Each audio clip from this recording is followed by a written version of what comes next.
Vernomatic Productions. Are you ready? Live from the Metal Mayhem Studios in Rochester, New York. We are gold. And heard around the world by metalheads just like you. This is Metal Mayhem ROC. Heavy metal music. Your weekly dose of metal music, interviews, album reviews, news, and more. Want to be part of the show? Send us a message through our website, metalmayhemroc.com, or hit us up on Facebook and Twitter. Search Metal Mayhem ROC. It's getting nice and heavy. And now, welcome tonight's host, John the Vernomatic Verno. Good evening, everybody. As always, Thursday nights, brand new content drops. We invite you to visit the brand new metalmayhemroc.com website. There you'll find direct links to Spotify, Apple Podcasts, Stitcher, however you're consuming your podcasting content. Tonight, we have a fun one. First and foremost, I want to bring onto the show my co-host for tonight, Metal Walt. Hey, Walt, how are you, man? Hey, Verno, what's up, man? I'm doing the summer thing, working from the shore, staring at the beach. Kids and wife are at the boardwalk, but life carries on, man. We got to talk to people in the music industry. So, yeah, today we try to spread our wings a little bit, and we brought in a singer-songwriter, rock guitar player who does have some experience in the hard rock and metal field, Orianthi, of Greek origin, Australian raised, and currently resides in California and is apparently going to be moving to Nashville. So very intriguing and interesting person. I think you would agree. Yeah, we found out in this interview, we're going to get right to it in a second, but she's on today to promote the live DVD, Live from Hollywood. This September, the 6th solo album, Rock Candy's coming out. We touch on some cuts from this album. The live one, talk about, she's played with Steve Vai, Alice Cooper, Michael Jackson, Dave Stewart, the list goes on and on. So like Walt says, we try to spread our wings and just, see what's out there, man. There's a lot of killer acts and great rock and metal stories that we're trying to bring to you. So I just think that the listeners are going to be intrigued at the dedication that this artist puts into her craft. And you'll hear a lot about how she talks about it. She's very humble. She's all about looking forward, not what was yesterday, what's tomorrow.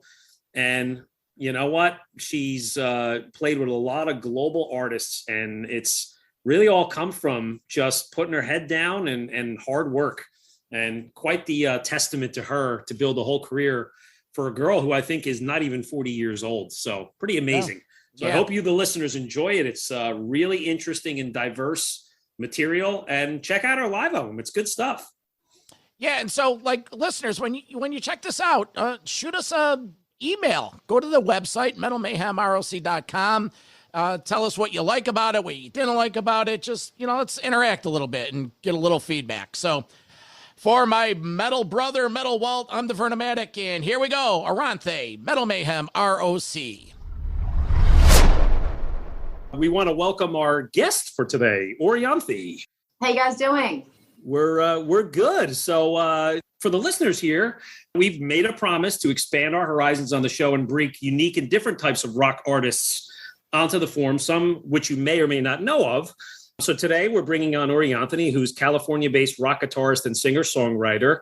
In addition, a renowned solo artist, and who has also performed with various musical collaborations with artists such as Michael Jackson, Carlos Santana, Alice Cooper, Ritchie Sambora, Don Felder, amongst others. And on the 15th of July, has released her new live album and concert video, Live from Hollywood.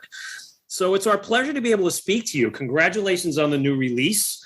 What we'd like to do today is really do a deep dive on the live album and your solo career, and then kind of go backwards and for the listeners to really educate them on your really, really unique musical upbringing, which I think is maybe very different than a lot of the artists that we interview on the show. So I'll get it started. So first off, the performance itself, I understand it was captured this year from January, and it was a show in Hollywood, California, at a venue called the Bourbon Room.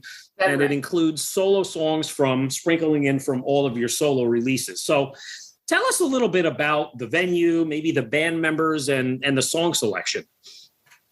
So the venue we chose, I mean, it, you know, sounded really good. It was sort of a place where, I mean, we did this thing kind of last minute. So we sort of packed it out with a bunch of fans out here in LA. Got Glenn Sobel on drums from the Alice Cooper band. Mm-hmm. He's like my brother. He came in and just killed it. Michael Bearden from, This Is It. I met him when I was playing with Michael Jackson, and he's now the MD for Lady Gaga. So he was, you know, luckily in town. So came down. Nick Mayberry, fellow Aussie guitar player, incredible musician. He came and played on that too. Justin Andres. We got Carmen Vanderberg from Bones, UK, good friend of mine. She got off the plane from Italy and came straight there. Thankfully she did. It was awesome. And Ty from Vintage Trouble, you know, tons of like friends and incredible musicians came on this Live from Hollywood thing. And it was just, it's pretty much live. I mean, not too many fixes. A lot of people ask like, oh, did you go back and fix a lot? No, we just mixed it, surround sound, got rid of some of the crowd banter because, you know, I said this before, but people found where the mics were placed. So they were like saying crazy shit in the mics. So we just, really? You know, and then clip that. But we ultimately, I mean, it's a very live DVD and record. So everything you hear is could have captured the vibe, and it was a good evening. We had a good time. So I hope people enjoy it. I did enjoy it. And what I really enjoyed about each of these cuts, I'll admit it, I wasn't that familiar with it, but after listening to it 2 or 3 times, each song had its own identity, but there was a nice flow. First standout track that I really liked was the track Think Like a Man. Well, what do my notes say? A simple yet catchy song, very melodic, easy toe tapper. Tell us about that song. Thank you. That's off my first record we put out when I was with Interscope Records. So I wrote that. It was on the kind of pop rock release that I put out, 2009. That was put out on that record. Howard Benson produced that one, and a lot of fun to write. And yeah, I mean, a lot of fun to play live too. That's kind of got that AC/DC kind of vibe, and the, you know, really simple. Yeah, sort of. You know, it's a vibe. Fun track. Yeah, yes. Yeah.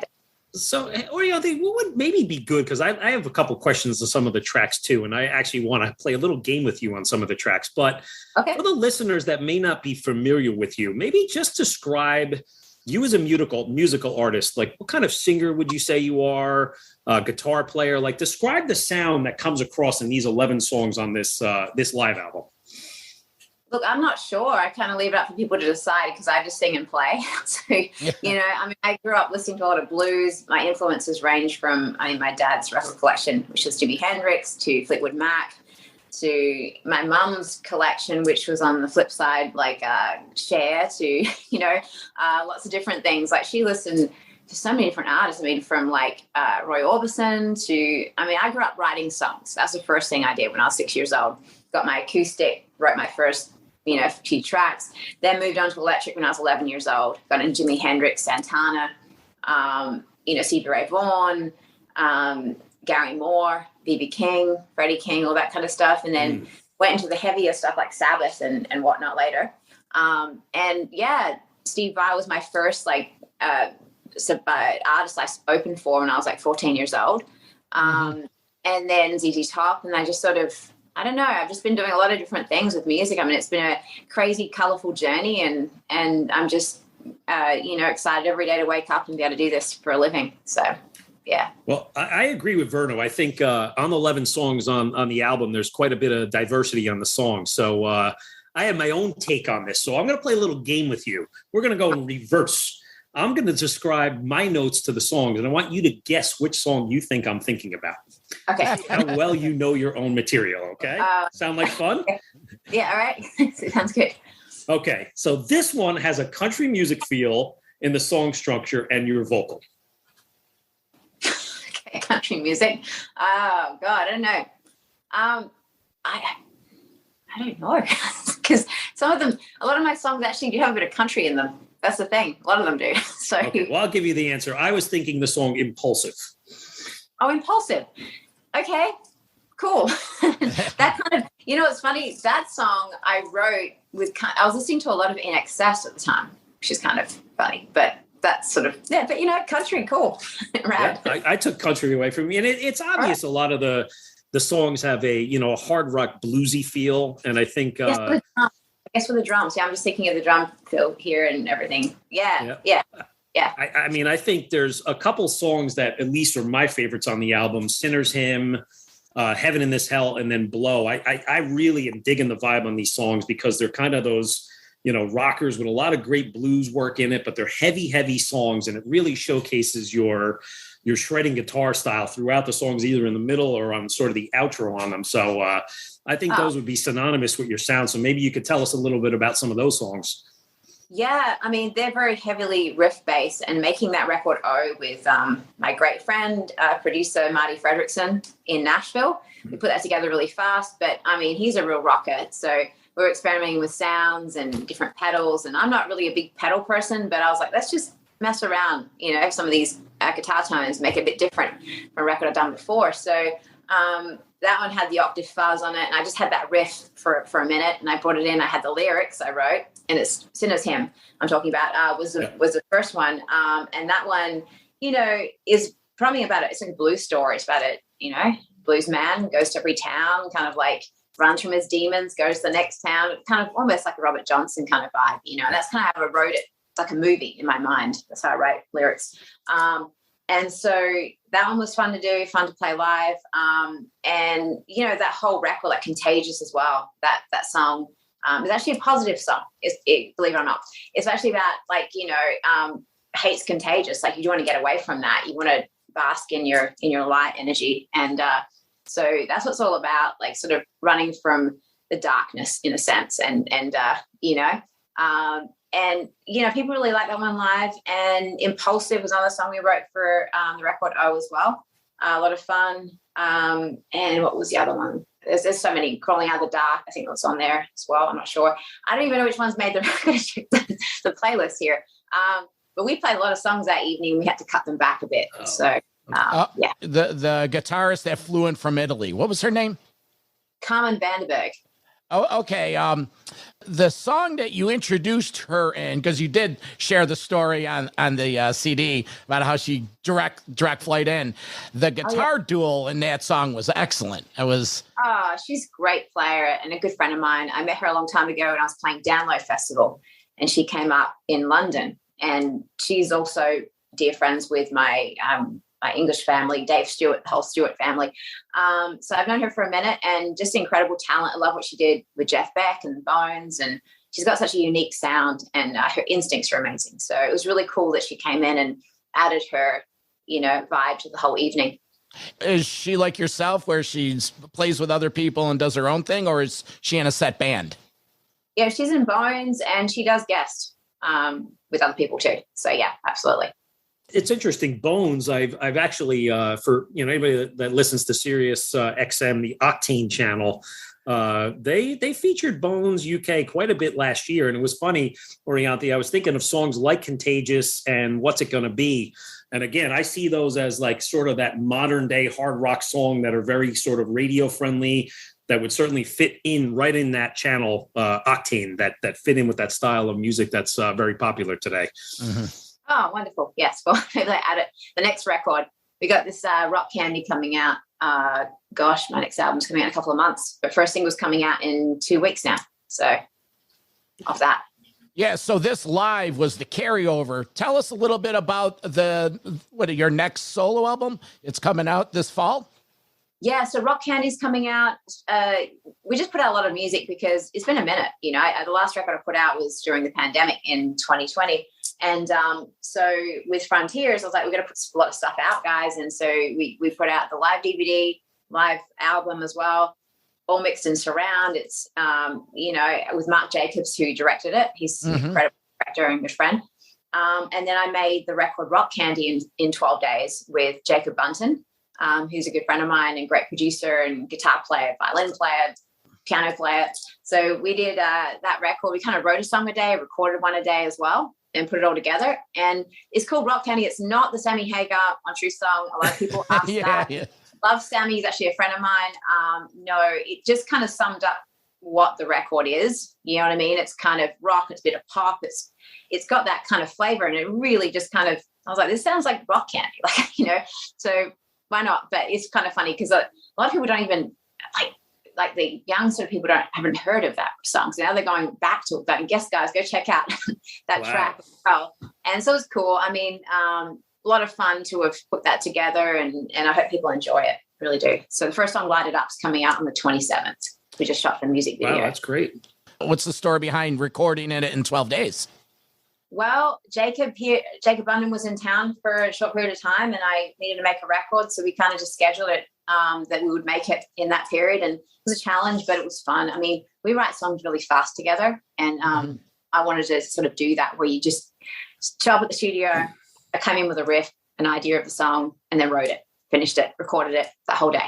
So, and then I left it with him. He sort of mixed it, sent it to me. And I was like, yeah, that sounds great. Or these changes, or came back and did a few things. But ultimately, the whole record was done really fast. And then the band played on it. And so it was a lot of fun to do.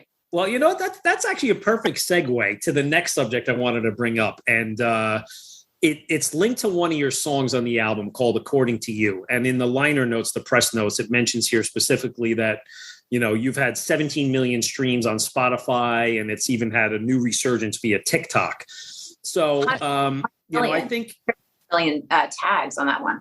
Yeah, it's amazing. And I think about it from, let's say, the traditional hard rock or metal artist that's, had a longer career, that they had to go out and sell albums and different kind of things, and how they keep themselves current in today's environment. So, what I think I've seen here, and even studying your social media forms, again, I've seen on your Facebook how you really set it up there, and your cats are in there. I see that sometimes you show your meals on there, but it's also how you brand yourself personally as an artist. I mean, you're always well put together, very beautifully dressed. You have a lot of color. You play your guitars. You have solo spots. You have band spots. You really have that imagery that comes across that really sells your brand. And I suppose it's really the way that you have to be in this modern day way of advertising. So tell us a little bit about that side of the business, and how you kind of have to look at it from a normal, you can't look at it from a normal selling CD channel, and you have to do it differently. Well, I look at my social media pages as a variety show from hell. So it's very colorful. I don't want to bore myself, and people that have been following my career, I'm grateful to still have them following me. There's lots of things coming up. I mean, tons of things I'm really excited about. So it's a journey. And in this industry, it's so weird. Like, things take so much time, and I want it to happen yesterday. So I'm like going, okay, there's so many things I have, done and it's coming out, like cooking shows coming out. I've got this, which I'm working on right now. It's a musical cooking show. And, so that's not my other passion, aside from music, is cooking, because I'm half Greek. So, you grow up in that environment where it's about bringing people together, and that's what I'm all about. Like, I feel like, as an entertainer, as an artist and creator, like, we're here to serve people. And like, if it's entertainment value, that's what it's there for, escapism. If you can provide that, that's cool. And I'm all about color, and I'm partially like a hippie rocker. I just love a lot of different things, and just bringing people together, inspiring. Like, the more people I can inspire to play music as an outlet to express themselves, to find comfort in, that's what it's all about. And whether they choose it as a career or just a hobby, it's something that I really love to do. I love to play my guitars all the time. And I play piano and drums and tons of other things too. So inspiring people is where it's at. It's funny. I was my wife and my daughter were looking at your Facebook page when I was prepping over the weekend, and their first reaction, two ladies were saying, "Oh my God, look at this artist. Number one, she's physically beautiful. Look at her hats. Look at her hair. Look at that outfit. That's perfect. Look at the guitar color. Oh my God, look at the background. Look at her apartment." They were like, from a female point of view, they were just blown away. So it's obviously you know what you're doing. So I give you thumbs up on that. That's nice. There's the crazy Australian who are usually like this very colorful individual. Thank you for that. And honestly, for me, it's all about inspiring. And if you can, I get a lot of messages saying like, "Oh, this song helped me through this period of my life," or, "Thank you for, inspiring me up the guitar, because it saved me." And those messages mean the most to me. So I have a couple comments as we go back in your back catalog, and it revolves around guitar players. How did you get involved with Steve Vai as a 14-year-old? Tell us about Steve Vai and you. I love Steve. He is like an uncle, brother. My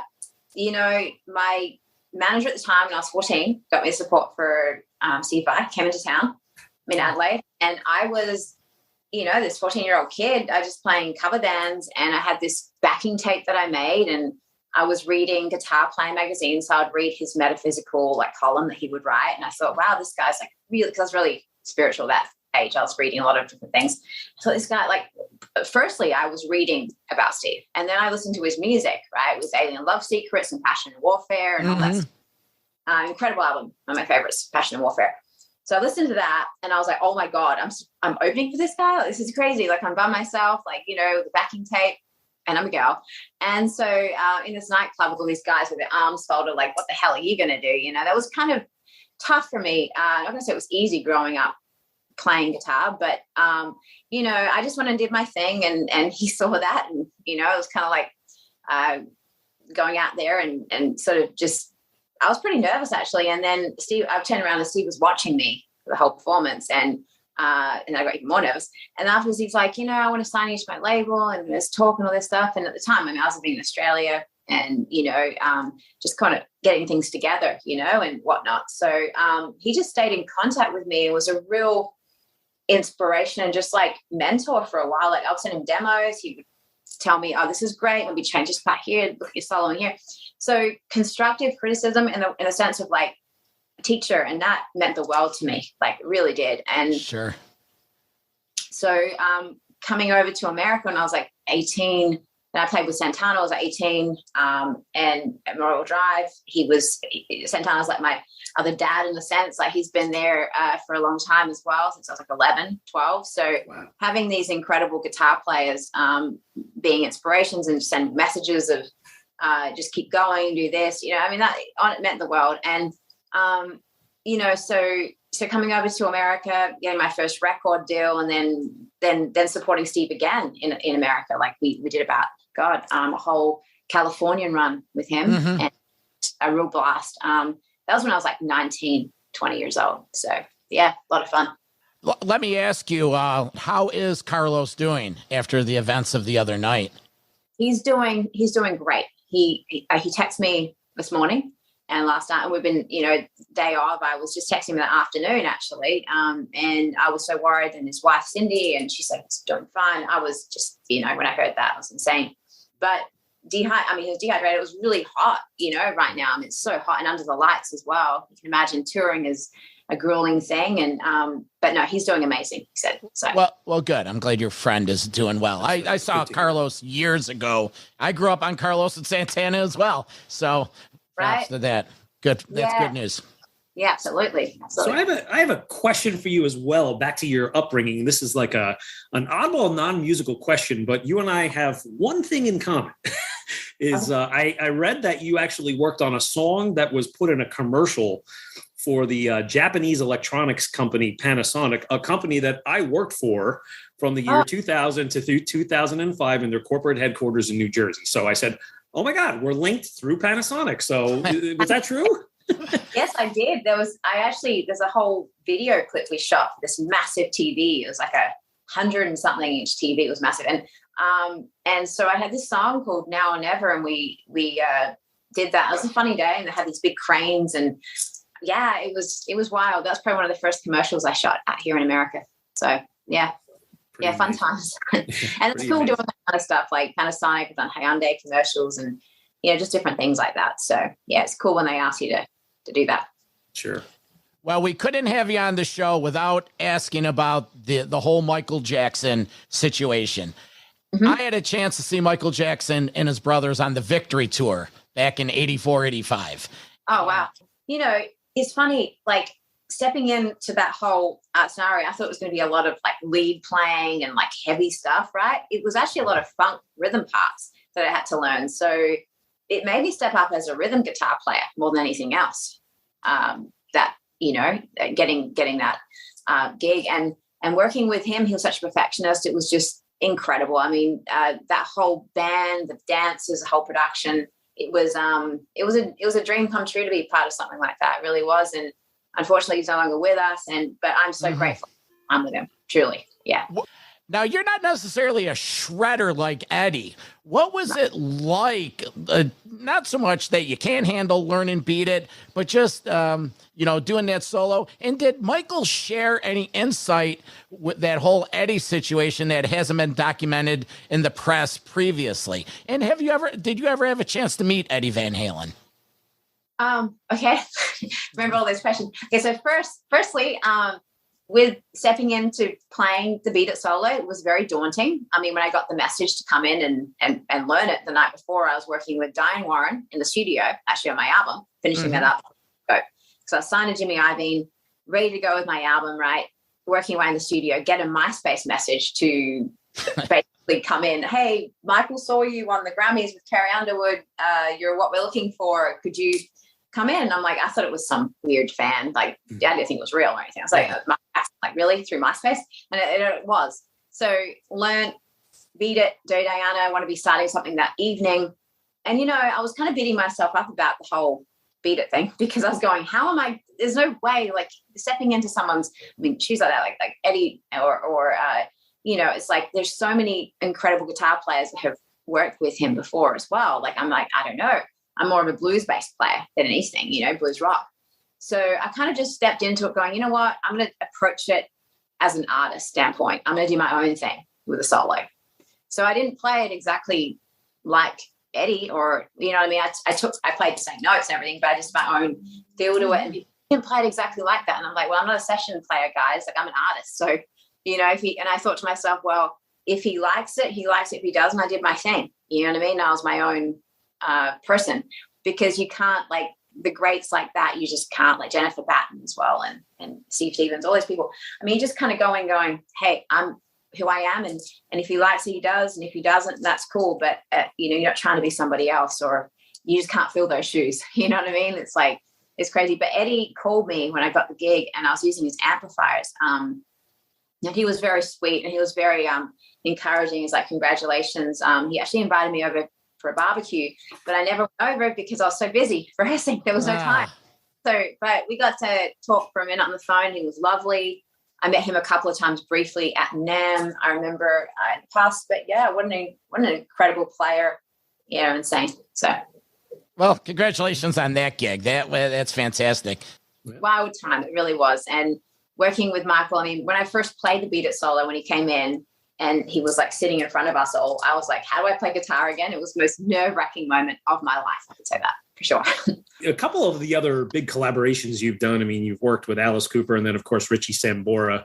So, I think maybe most hard rock fans, they should know that you were very instrumental and you kind of groundbreaking experience for Alice Cooper Band as being the first ever female lead guitarist on his touring band, something that you did, I believe, for several years. I actually saw the New Jersey show on the Iron Maiden tour when they did the Seventh Son of a Seventh Son tour. I was right there in the pit, probably 20 rows back. So I saw you play.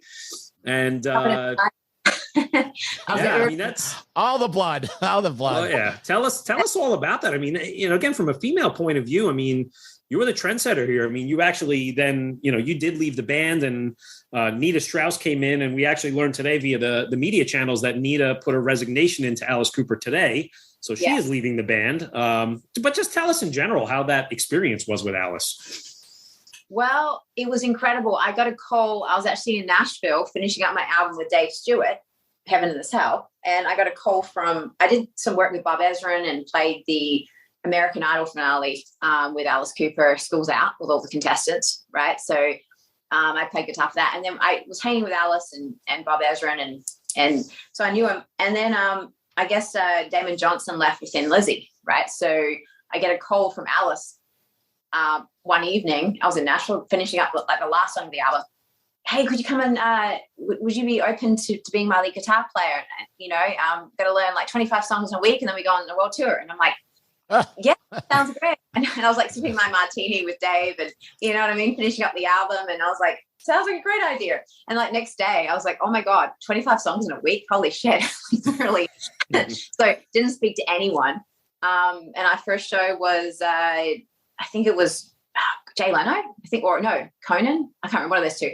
And then we just went straight to New Zealand and then started our whole world tour. And it was amazing. At first my parents were like, what are you doing? Because they went online and they were looking at Alice, and then they were covered in tattoos and everything, like blood and the snakes. And they're like, what's going on here? Like, what is our daughter? What is she joining here?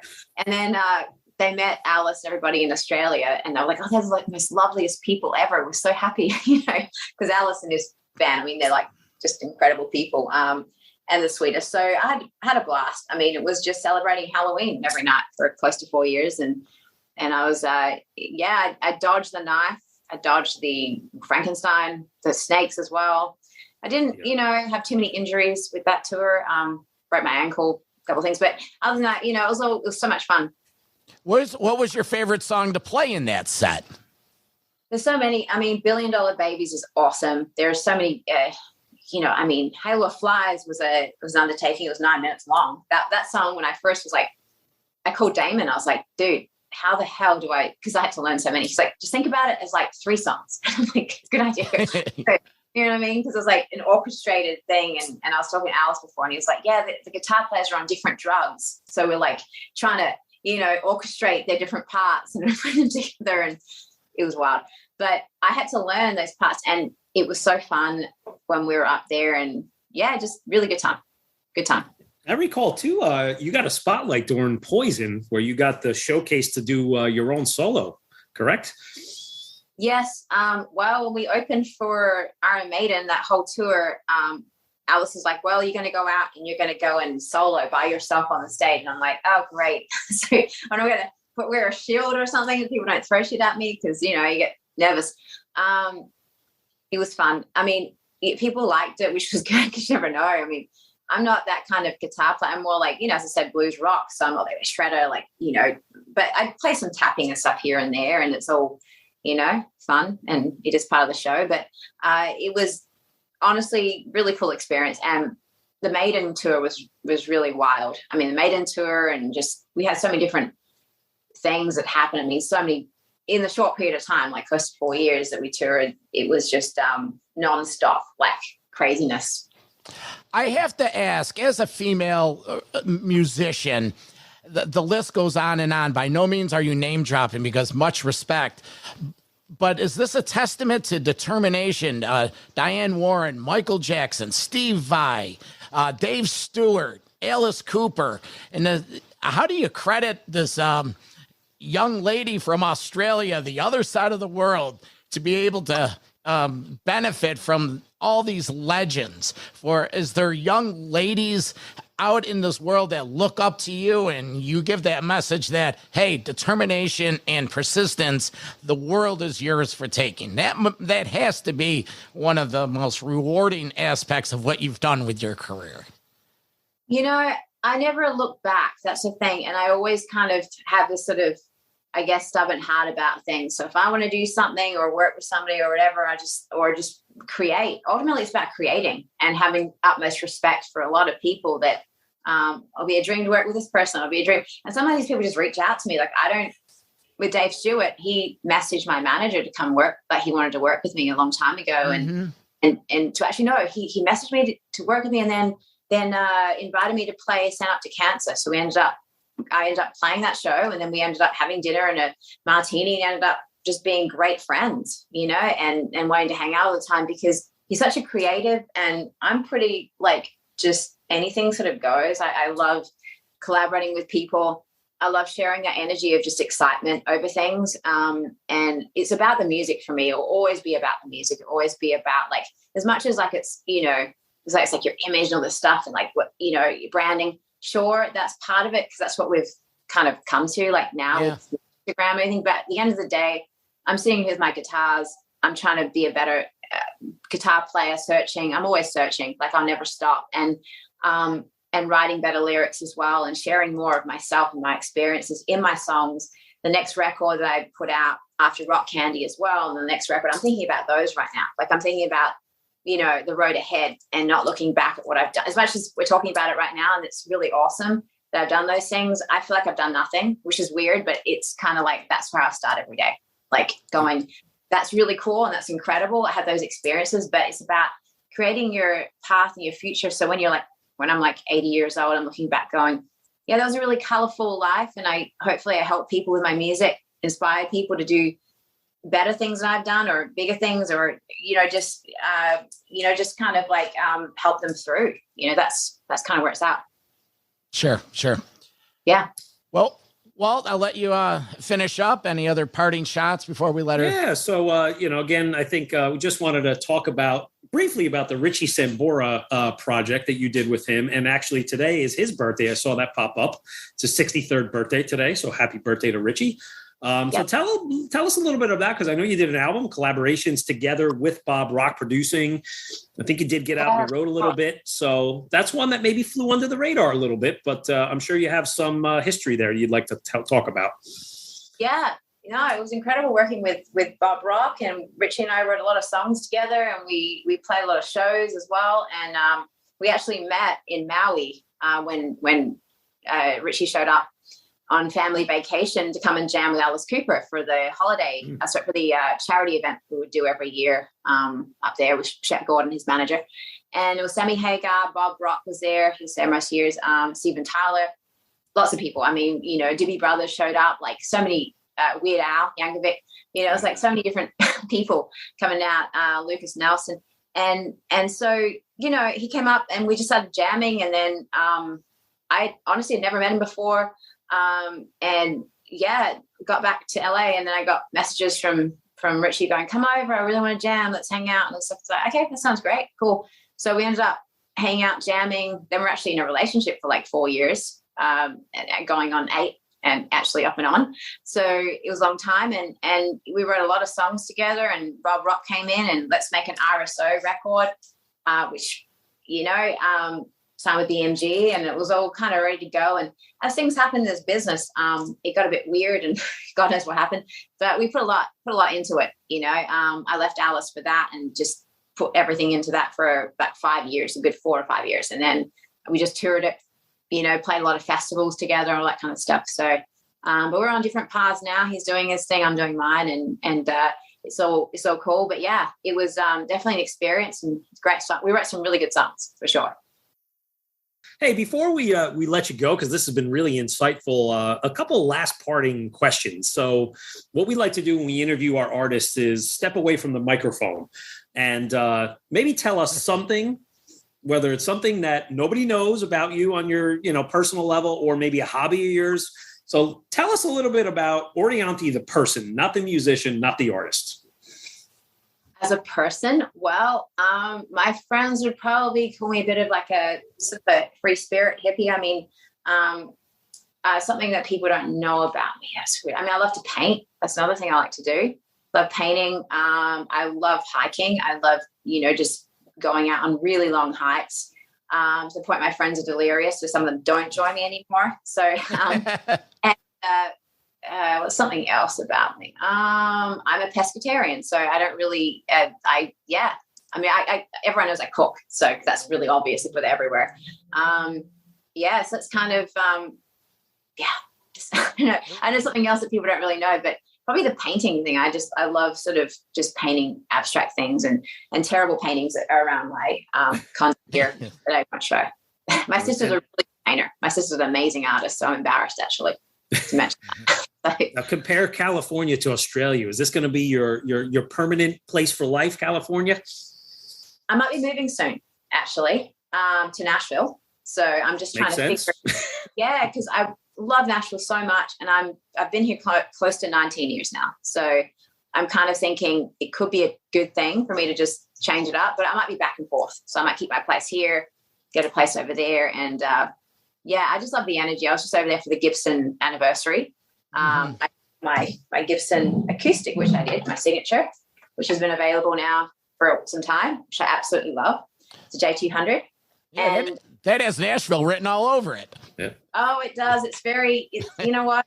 We designed this quite some time ago, and honestly, it's a dream come true to have like my own Gibson and to have created it. So they've been lovely, and they have their garage over there. So it was cool to play that. And I made 2 records now in Nashville with Marty and Dave Stewart, and I've been over there since I was 19 years old. So I keep on going back there. It just feels good. People are, really friendly, and it's all about the music there. It really is. You arrive at the airport and someone's singing. So you know what I mean? Yeah. Wow.